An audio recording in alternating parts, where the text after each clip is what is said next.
got to hear this. I got to hear it from you first, man, the new face of the show. I mean, just leading off the thing we just talked about, the atmosphere. It's unmatched. The game day energy, you know, like you said, we get 15 Fridays out of the year of just unmatched energy from the fans, the cheerleaders, the players, the coaching staffs. I know, you know, how excited they all are. And, you know, for us to just be a small part of that it means the world to me. Man, just to have Eddie say in Friday night, right, is like a dream come true still. And I'm with you. There's no way to replicate game day energy, as we just said before we began all this. But for me, it's the stories, man. There's someone out there, a kid that has a dream, has always had a dream of playing on Friday night, making a game for himself somewhere in Southern Ohio.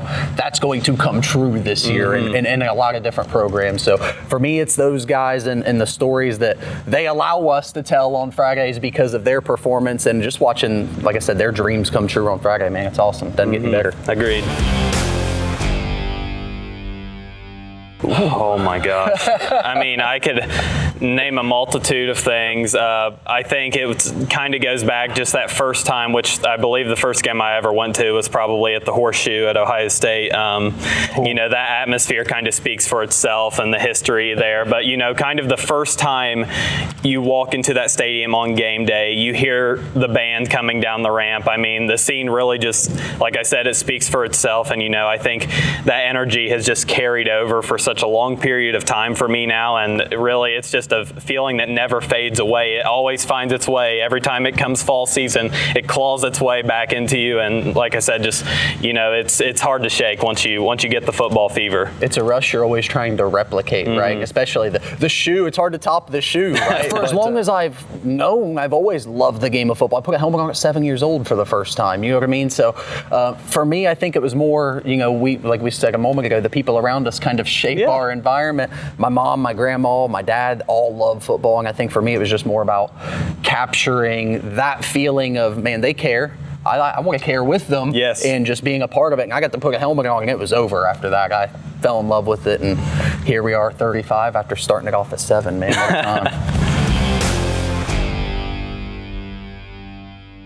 At least watching our show, you're going to be able to be extremely tapped into the Southern Ohio high school football. You know, like I said, not only the atmosphere, but the teams, what's happening week to week, the coaches, and really familiarize themselves with the programs in and of itself and the players and exactly what is going on around the area. I think we've put out a lot of framework to try to drive those points home, and we've built these segments in our pregame show that's going to help drive those points. And, you know, I think it's something that the viewers are going to be able to get really in tap to, and something that's going to be really interesting to follow, especially as the season moves on. I think it's the stories that we're able to tell, we're able to capture. Now having you in this driver's seat with us, a Southern Ohio kid that's, you know, been a part of this your life, you know, most of your life, watching how you drive the show is going to be so much fun for me. But just the stories and the things we're able to bring to life through the access that we have. We work with 70 plus broadcasters locally who work their own way of painting a picture, and they're a part of what we do as well. The coaches, the players,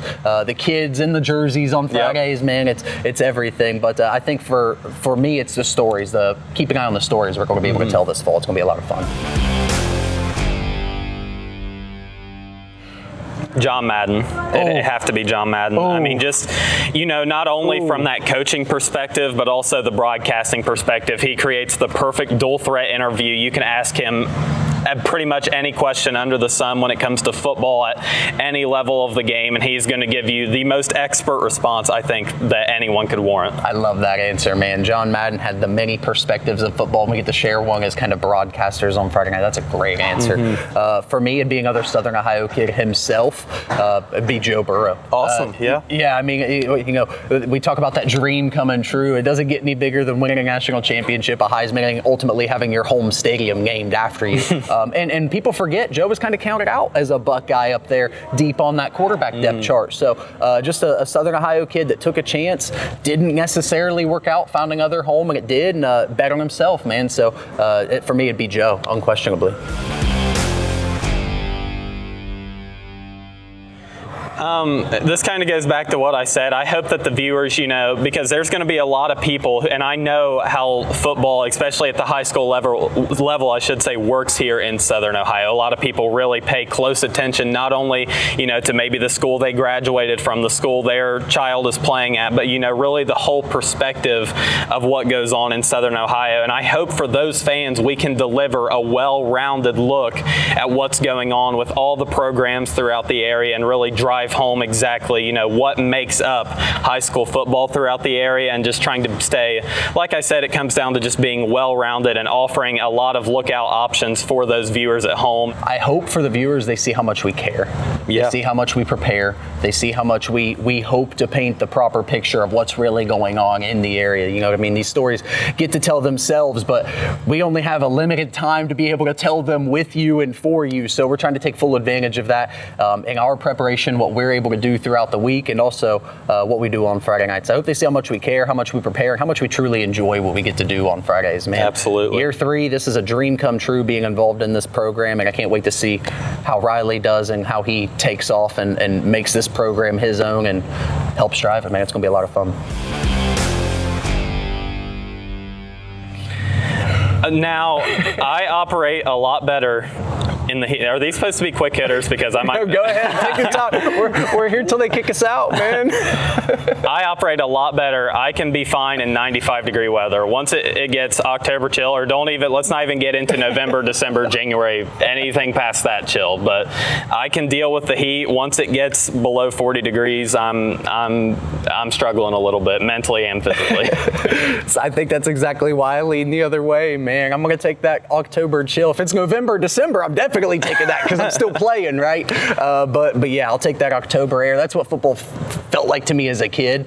It's always my mom telling me, grab your hoodie, you're going to need it tonight. No, Mom, I got my jersey. No, you're going to need your hoodie. So Mom was always right, it seems. So for me, it's I'll take that October chill any day. Well, I know the saying goes that defense wins championships, but that only takes you so far. I've always kind of been pretty offensive-minded, and really when I love to break down the film of the game, really, and like we mentioned, not only at the high school level, but collegiate and professional level, I always, just like to look into the mind of a lot of quarterbacks, especially on that offensive end. So I got to stick with offense. At the end of the day, your defense can be great, but if you can't score any points, it's going to be difficult to win games. You're 100% right. I'll take offense with you just because when it comes to offense, man, I am a football junkie. I love it. I watch the game from the inside out. I'll watch the offensive line. I'll take a quick peek at what's going on in the backfield to make sure it all matches up. But I love offense from the inside out. Defense, I love the instincts of the defensive players. Don't get me wrong. I love watching some good defense, but I roll with offense on that one, Riley.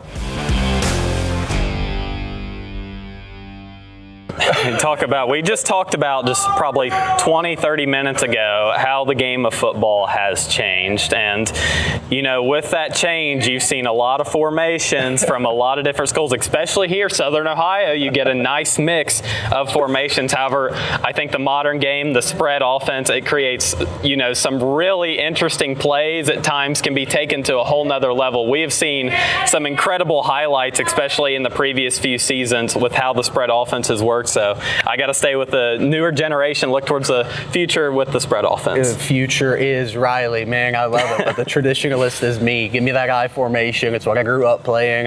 It's my heart and soul. It's Southern Ohio football to a T. No pun intended there with the T. But I'll take that I formation, and I'll rock with two backs in the backfield, I guess, man.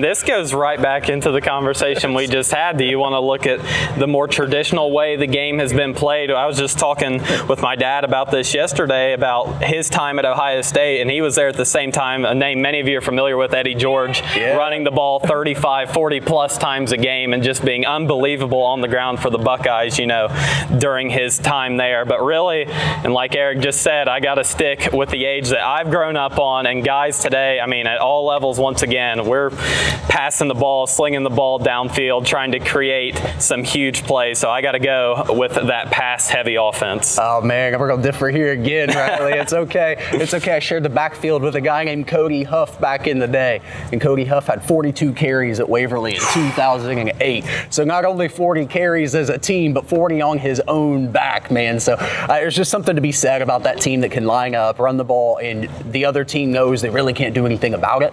You know what I mean? I love that. I love that imposing your will on another team. Big on the other side of it too. No fun. No fun at all. But it's just something about that team that can line up and do it in the traditional football pattern. I love that. I love the I formation and running the football.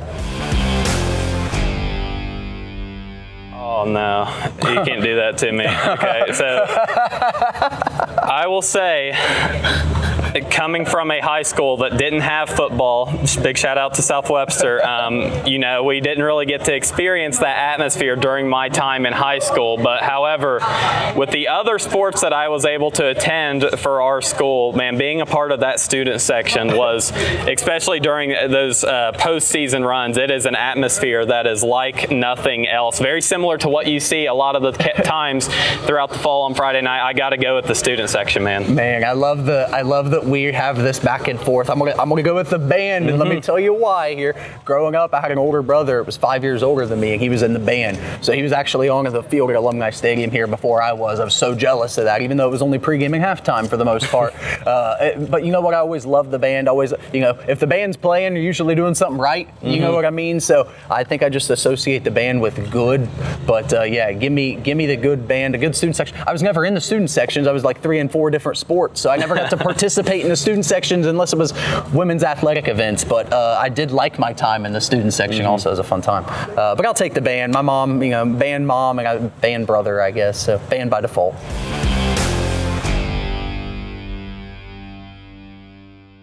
Well, I am not a coffee drinker. This is a quick fun fact that I guess all the viewers will learn about me. I'm not a coffee drinker, so by default, I'll take energy drinks. However, I would choose neither if it was an option. I'm not much of an energy drink guy either. I kind of like to just get here. The feeling out process of the atmosphere at the stadium is really all the energy I need come pregame show time. So if I had to lean one way, I'll say energy drinks. That postgame show will bring out one or the other, or maybe both. He's going to go neither. How about I go both on this one? I have done both on Friday night. I'll probably lean towards energy drinks on this one. I guess I'm with you by default, but I can grab either, whichever's more convenient, whichever convenient store we're swinging by back towards the studio is usually what determines that for me. Oh my gosh, how do you answer this question? And this is a question that I'm sure has been asked for much longer than I have been around. Now, once again, you have to look at not only the recent history, but the all-time history. And the first thing that clicks in my mind in a week 1 matchup that is going to be very exciting. How about Athens and Logan? About to play their 99th game all-time here in 2026. And we'll talk more about that, of course, when it comes time for that week 1 pregame show. But man, Athens and Logan almost matched up a century, or hit the century mark for times those two programs have faced each other. And two prestigious programs, of course, very, very highly touted in their own aspects. But it's got to be Athens and Logan for me. You're going with the matchup we get this year. I'm going to go with the week 1 matchup we didn't get this year, which is Ironton-Berg for me. We just had the opportunity to go down to Ironton for Midnight Madness over the weekend, and just kind of, just kind of reminded you of what the Ironton Fighting Tigers bring to the table any given time. If the lights are on, everyone in Ironton's in that stadium, right? It doesn't matter if it's 2 a.m. after state championship or midnight. It was like they brought a small road crowd to the Midnight Madness the other night. But we're not getting that week 1 matchup this year, so I don't know if you call that the continuation of that rivalry or not. But I would just say, if for any reason that were to pick up in week 13 in the regional championship, fireworks. Get ready. Week 14. I'm sorry, week 14 now with the new structure. Get ready, because there would be a rivalry ensue and pick up in a hurry. So I'll go with Berg Ironton on that one.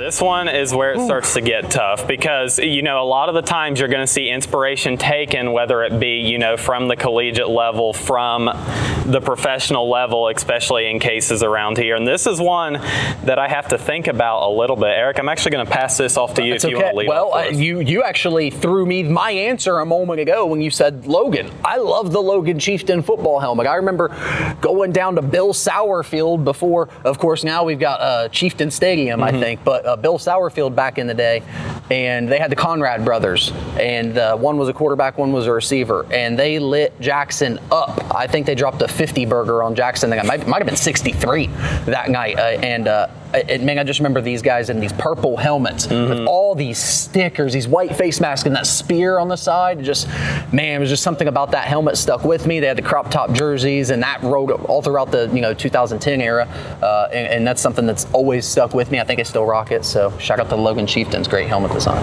Not quite as far down the road in a program, I'm sure we'll be covering a lot this year. And also, this kind of plays into mascots a little bit, and I start to think about what are some of the more interesting, intriguing, just a mascot that I like is often off the cuff, something that's unique in and of its own sense. How about the Wellston Rockets? Oh, the Rockets, and a nice like design. I'm not necessarily a fan of the colors because I am an Ohio State fan with that more blue and yellow look. However, I think that they bring a unique, really the whole uniform design for the area, and once again it plays back into that mascot and one that is extremely unique for our area. This one first if you want. Go, yeah, sure. I think Unioto, man. Last year they came out in all black with I think it was a purple helmet, and these purple helmets were sharp with these all blacks, man. I know they got purple jerseys. I think they got yellow jerseys as well and white.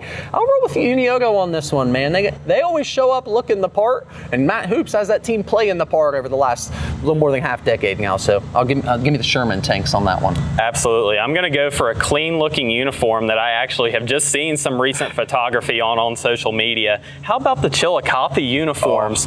They have a few nice uniform combinations, bringing out, of course, the road whites. The home they're wearing blue, and then they unveiled a black uniform as one of their alternates. And man, it is something special. It's something to see. I highly recommend doing some research. And of course, we know Carte Ligon going to be sporting that for Chillicothe this upcoming season, and the success he's had, man, it's really going to be something special to see up in Chillicothe.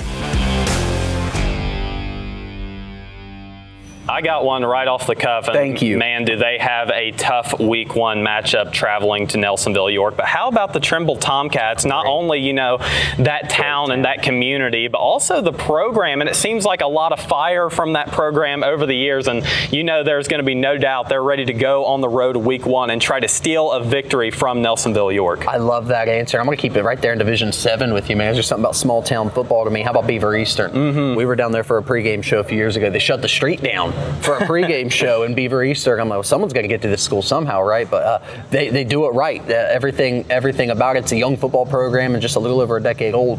But Scott Tomlinson, who's been in charge from the inception of that program, he's got the program, his guys, and the school, the town, the whole town of Beaver doing it right. It's an awesome program.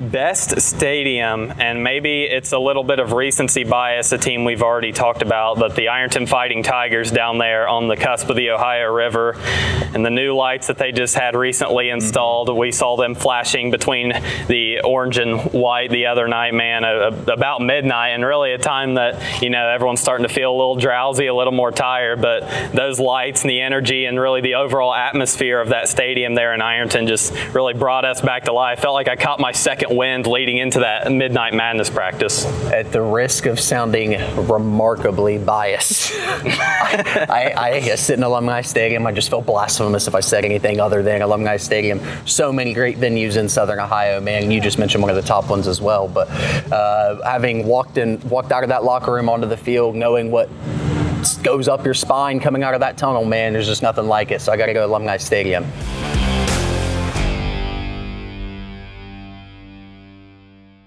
I will go with the team that Eric just mentioned, playing as the new age rivals to the Ironton Fighting Tigers. Playing up on the hill at Wheelersburg is extremely difficult, or at least I can imagine so. As I mentioned, didn't have football in high school, but that atmosphere and what Wheelersburg brings up there on the hill, once again, kind of right near the Ohio River, it is unlike anything else that you really see down here in southern Ohio. So it's got to be the Pirates for me. You didn't even mention the milk jugs and the cannons, not much less all the sounds going on down there, right? You never know what's going to happen. You can keep the cannon at a minimum if you keep a Berg out of the end zone, but good luck, right? The milk jugs are nonstop sound down there. It's a great environment, probably the one I would have said. So at the risk of not duplicating one with you, I'll flip it and go Ironton. When you walk into Tanks Memorial Stadium, it just feels like, we talked about it on Friday, man, it feels like there's, the whole town of Ironton, you're in there getting dressed and the whole town of Ironton standing on top of you. You know what I mean? So, and you're playing against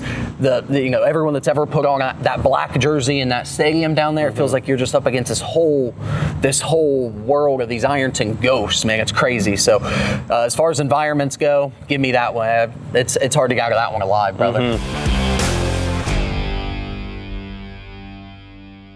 I have one right off the top of my head. And this is going to end up being an elite Week 1 mascot matchup. But the Fort Fry Cadets. Oh, okay. The Cadets definitely, and like I said, what plays into it is uniqueness for me. So when I first heard that they're the Fort Fry Cadets, I was a little blown away by that. Sure. I was like, I like that path that they are taking, and really Fort Fry doing a nice job, of course. And we can expect what will be a strong season for Fort Fry, of course. But the Cadets, definitely the mascot that sticks out to me most. Man, I hate to do this twice, but I have to go with the Iron Man. The Iron Man, knowing the history behind it, the Iron Man that occupied the furnaces out there just hammering away at that Iron Man, 140, 150 degrees, it didn't matter. So, you know what I mean? When you know. So I hate to sit here and play the card too often. So forgive me, but I got to go with that Iron Man, Something about it. Sure.